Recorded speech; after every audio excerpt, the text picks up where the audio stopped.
How is everybody doing? It's me, Dustin Coyle, coming at you again, and you are tuned into the Intelligent Thoughts Podcast. This is the NBA Today for January 31st, 2019. Before we get into it, I want to say thank you to anybody who's listening. I hope that you enjoy the show. Subscribe to the show, rate the show, review the show, anything like that. I will be having a Facebook, maybe Twitter, maybe Instagram coming up for the show specifically here in the next couple of days, and I'll end up talking about that when we get to it. Like to get some more interaction with fans, maybe get a little bit of guest interaction as well. But yeah, just feel free to reach out, and I won't bite. So, let's start the show.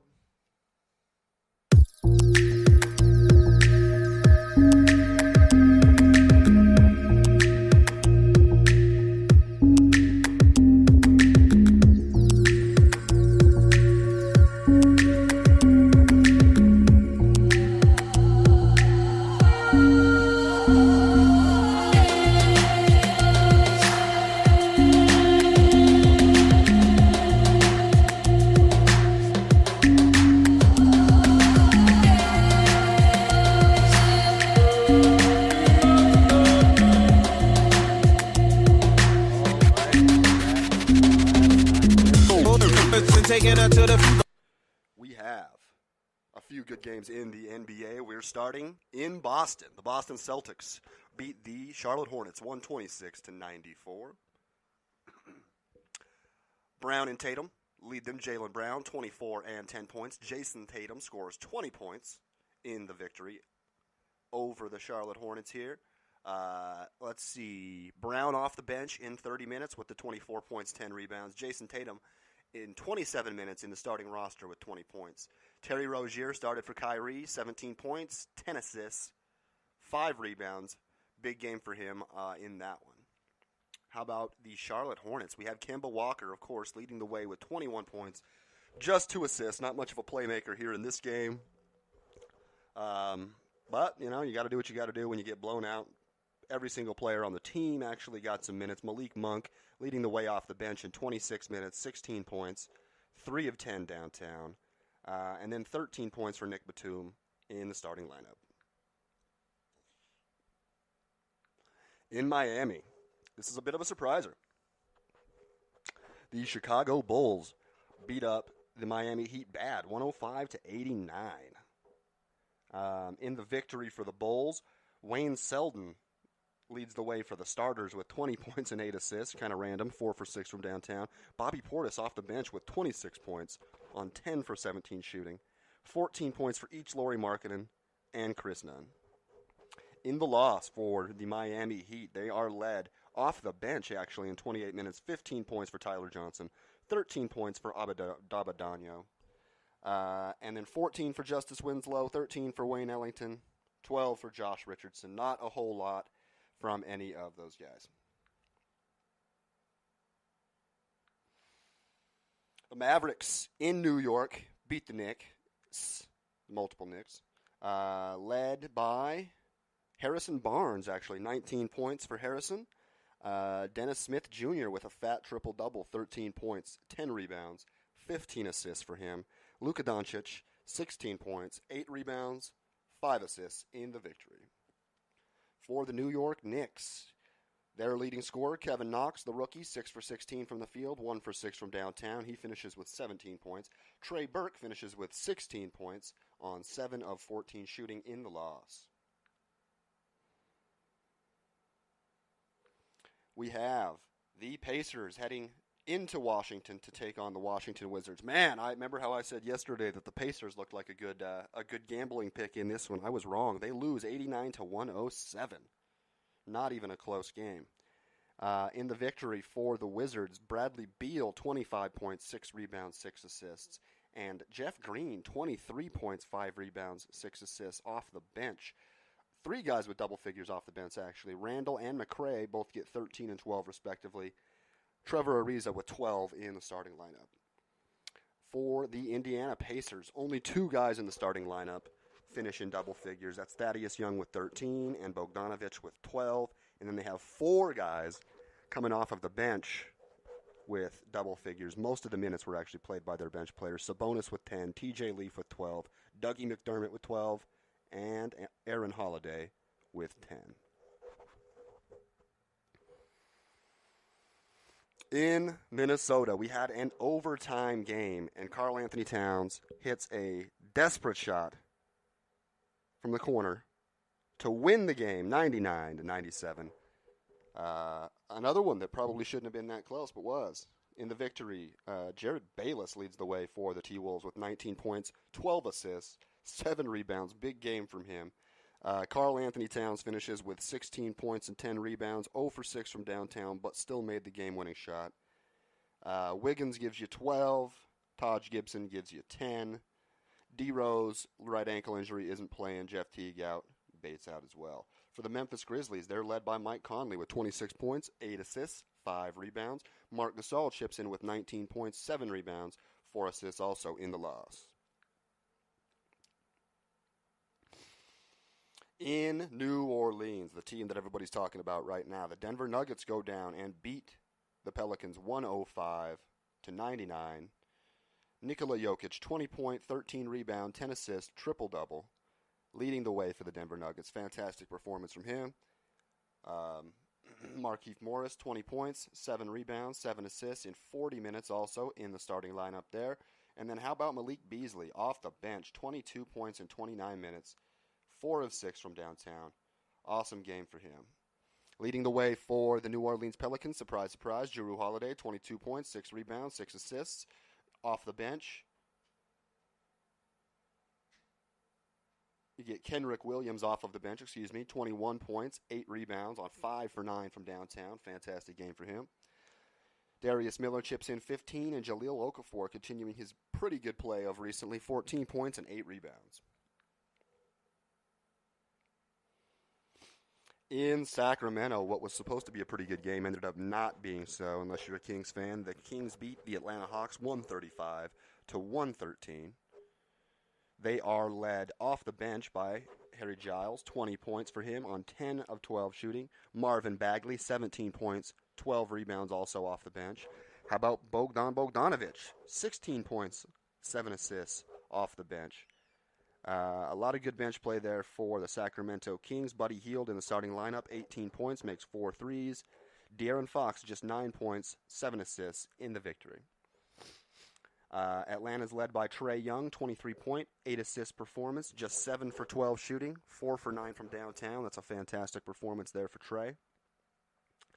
And their second leading scorer, John Collins, 14 points, 7 rebounds.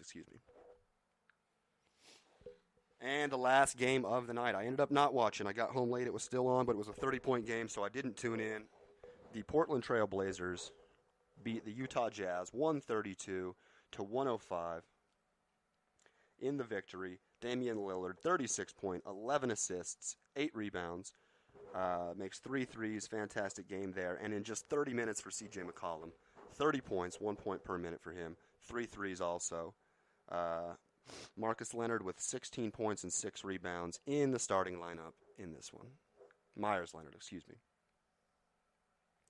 As for Utah, all 5 starters in double figures. They're led by Donovan Mitchell, 22-point performance there on 16 shots, 15.9 rebounds for Rudy Gobert, and that is on 9 shots as well. Joe Ingles on just 5 shots, 3 for 5 total, 2 for 4 from downtown, finishes with 14 points and 5 assists. All right, that's enough from Wednesday.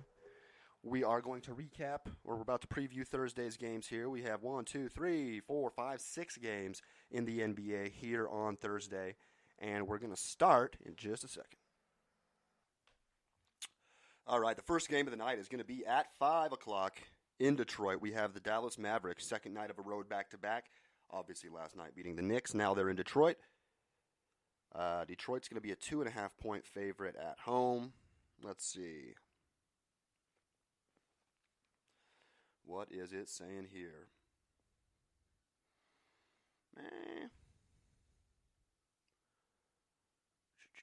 So Reggie Bullock missed Detroit's Tuesday game with an ankle sprain.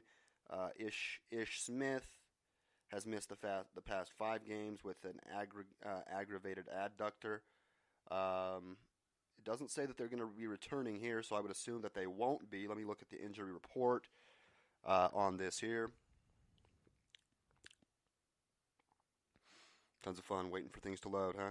We've got, yep, there it is. Ish Smith out. Reggie Bullock day-to-day. He may play. Everybody's going to be playing for the Dallas Mavericks in this one. Detroit favored by 2.5, like I said. How about in Orlando? We have the Indiana Pacers also on the second night of a road back-to-back. Last night in Washington. Now they're in Orlando taking on the Orlando Magic. Orlando is going to be favored by 3 in this game. And I think that might be a little bit much as well, honestly. I know I picked the Pacers last night and it didn't pan out for me, but I could see the Pacers playing really well in this game. ESPN's BPI actually has them at 61% chance to win, even though they're a 3-point underdog. So it gives you a little bit of information there. Isaiah Briscoe is going to be out for the Magic. Jonathan Simmons might be back in this game. And then obviously Oladipo out for the Pacers. Tyreek Evans day-to-day in this one.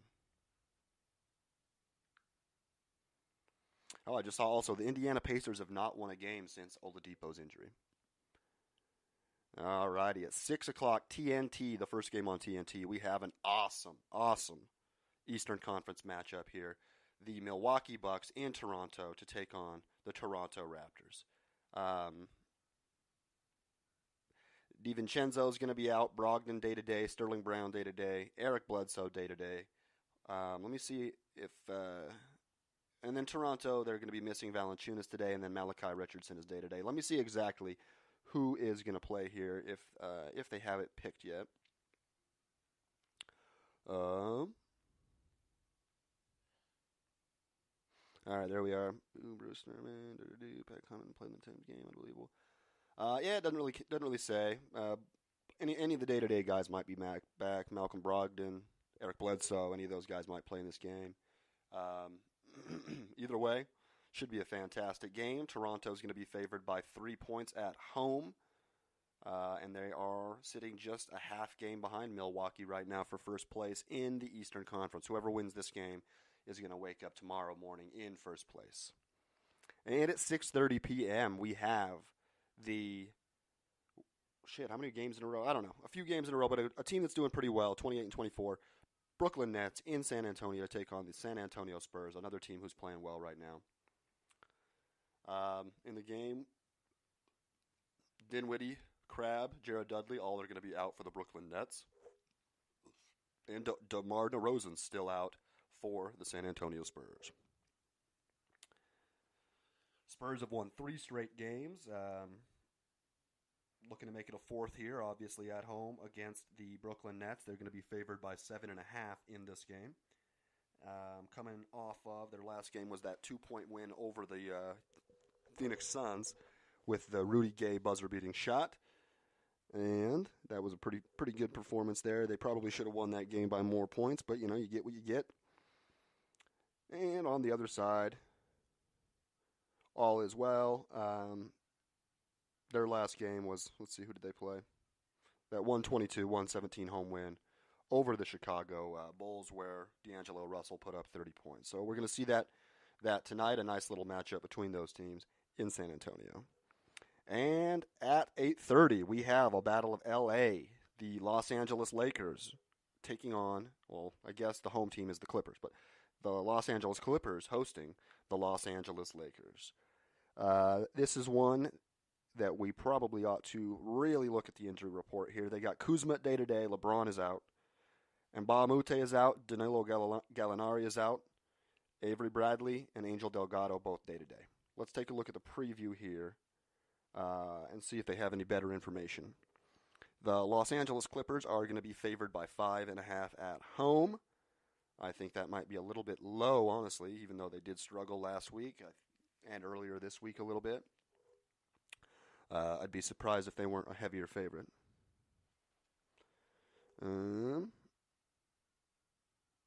Yeah, LeBron James finally has been practicing in full, but it does not look like he's going to be playing this game. Let's see what we'll take it from there. Yeah, he's not going to be playing this game. Kyle Kuzma has missed the past 2 games with a sore hip. And I guess they're hoping to get him back 100%. So it looks like Kuzma probably is going to play tonight.